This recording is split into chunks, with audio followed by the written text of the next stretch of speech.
Bismillahirrahmanirrahim. Assalamualaikum warahmatullahi wabarakatuh. Sebelumnya perkenalkan, nama saya Ferdi Fardiansyah. Di sini saya ingin menjelaskan atau mendemokan tugas besar saya, tugas jaringan komputer. Oke, langsung saja pada menu di samping saya ya. Di sini tuh ada code.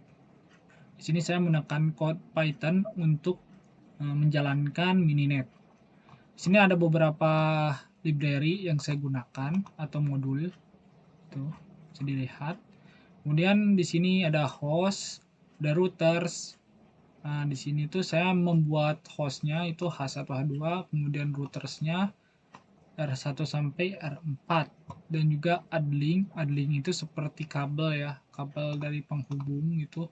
Juga ada kecepatan atau kapasitas bandwidthnya itu 1 sama 0,5 gitu. Itu sesuai dengan yang di ini di soal ya. Soalnya itu seperti ini, ada ini portnya port 0, 1 sama 2 ini harus benar-benar dibedakan, dan juga IP-nya gitu. Di sini IP-nya, kemudian netnya di sini ada net A, net E, dan sebagainya gitu. Oke, lanjut. Di sini di sini saya mengkonfigurasi dari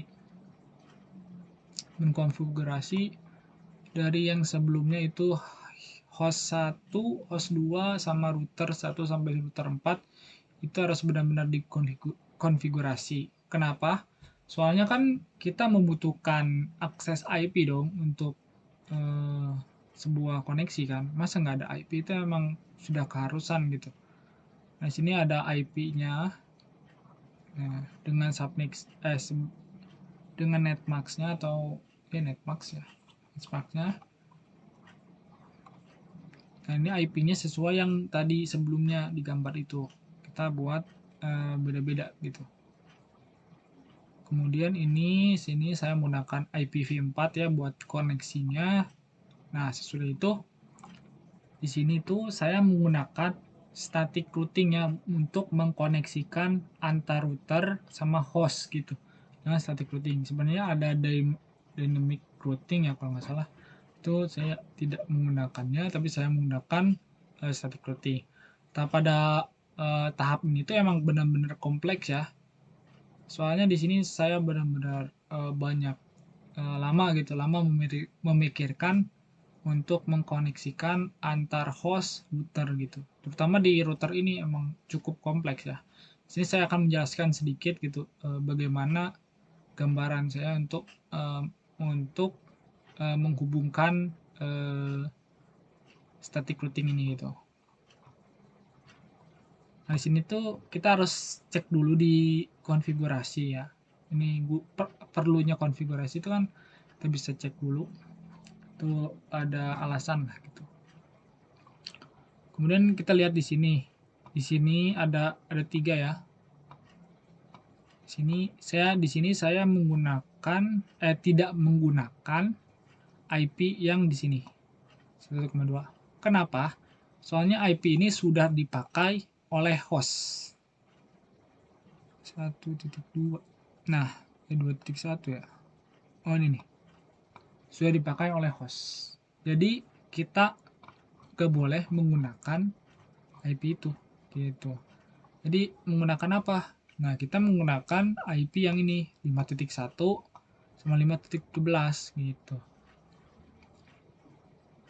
Nah, kemudian kita lihat di R1 atau di router 1 itu ada koneksi yang kemana aja gitu, atau ya kemana aja. Di sini kan kita bisa lihat di R1 itu kan dia koneksinya ke router 4 dan router 3 gitu kan. Berarti kita harus lihat di router 3 sama router 4 gitu. Lihat lagi dari yang digambar, kan kemungkinan dia punya ke 5.2 ya, 5.2 130.168.5.2 itu destinationnya yang pertama. kemudian dia ke 130.168.18. Itu destination kedua. Berarti kita punya konektivitas kedua itu tuh, harus wajib tuh. Nah, maka dari itu kita pakai di sini nih. Nah, langsung. Nah, ini 18 dan 5.2 sesuai yang tadi kan. Nah, kemudian untuk menentukan ini gimana sih gitu. Untuk menentukan ini gimana sih gitu. Nah, itu di sini lagi. Kita ke config lagi. Di config, kemudian tadi itu di R3. R3 itu kan 5.2 ya tadi. Nah, ini kan ada 3.2 sama 5.26. Berarti ini kita masuk ke gateway 3.0. Kemudian ini masuk ke gateway 5.27. Atau ya 27 ya kalau nggak salah. Itu 24 ya. Oh 24. Ternyata 24 sama 3. Nah nih, ya 5.2. Kemudian 5.2. Gitu. Terus sisanya apa? Sisanya yang tadi itu 5.18.3. Kenapa 3? Soalnya di sini tuh dia hubungnya lurus gini. Gak dekat kayak gini. 1 Mbps gitu. Jadi 3 gitu. Terus 3. Kemudian cara menentukan ini kayak gimana sih? Kok bisa 2.0, 3.0, 4.0, 5.8 sama 5.24. Nah, itu di sini ya, di config lagi. Berarti di sini kita lihat 1.2. Berarti kita nggak boleh masuk ke gateway 1.0. Kemudian 5.1. Berarti kita nggak boleh masuk ke 5.0. Kemudian ini 5.17.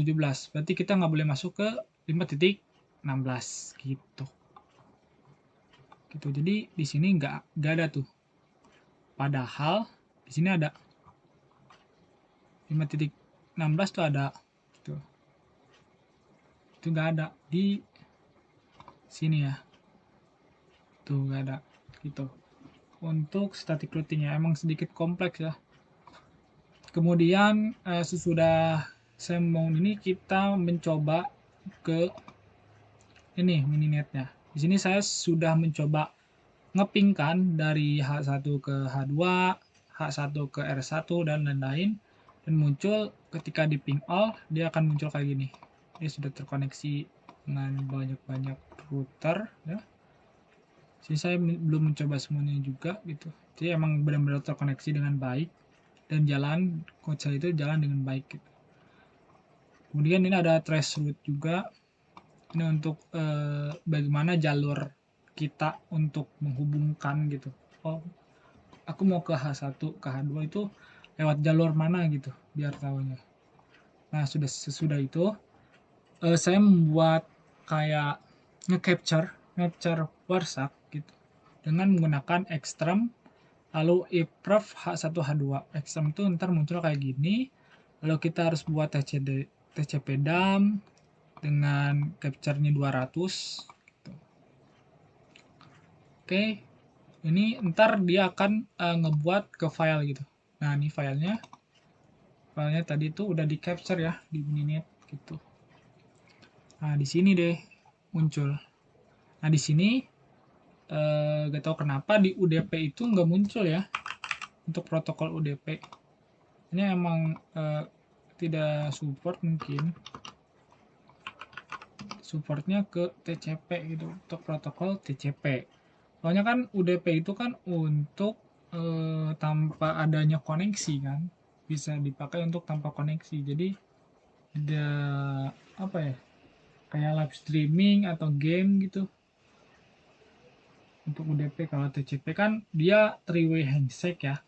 Dia benar-benar terkoneksi dan benar-benar ada urutannya gitu buat setiap misalnya pertama itu kirim ini, kemudian ada balasannya gitu dari ini kan ada SNN, ACK ini dikirim balasannya kan ACK itu balik lagi ke tadi terus diakhiri dengan VIN gitu dan seterusnya gitu di sini banyak sampai 200 capture gitu. saya belum bisa menjelaskan lebih rinci di sini. Oke. Kalau begitu, sekian saja dari saya untuk demo tugas besar jaringan komputer. Mohon maaf bila ada kata-kata yang salah atau menyinggung perasaan teman-teman dan juga kakak-kakak sekalian. Wassalamualaikum warahmatullahi wabarakatuh.